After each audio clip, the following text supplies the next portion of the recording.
Hi guys, welcome back. We're doing the cue card pop up again where I'll be saying a sample cue card for 2 minutes. And this is technically a model answer for your speaking. This is exactly how we should go and talk. So today's topic is very interesting. So today's topic is an interesting old person you met, and the sub points inside are who is that person, where and where did you meet him, and why do you find him interesting. So I'm gonna start at 30 seconds, stop at 2 minutes 30 seconds. Okay. An interesting old person I met was Mr. Patel, and I met him at the airport. Actually, I was traveling and going on a vacation. However, my flight was delayed, so I was not very happy about it, and I was a little upset. And suddenly, I realized I had a co-passenger who was apparently sitting next to me.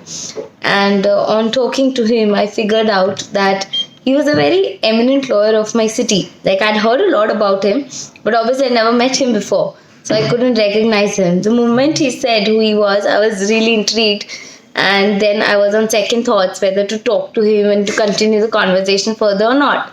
However, I changed my mind because the person was very, very affable and amiable. I mean, he was so friendly.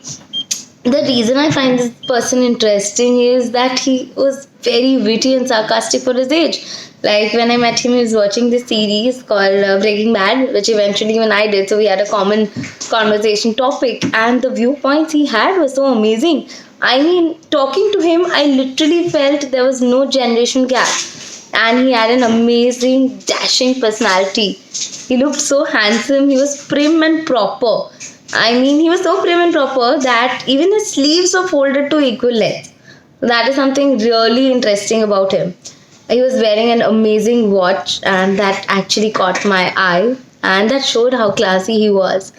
Later on, I got along very well. We bonded quite well. He's now like a fatherly figure to me. He's like a mentor to me, and I've always wanted to live my life like he does. He lives his life king size, and I also want to, he's like an inspiration to me. He's had a big struggle story, and he told me that it's all going to be okay. And whenever I have a problem, I go to him, and he has a very radical solution to it, which is very viable, and he comes up with something which is entirely out of the box. So this is one reason I find the person interesting, and I'm really glad that I met him.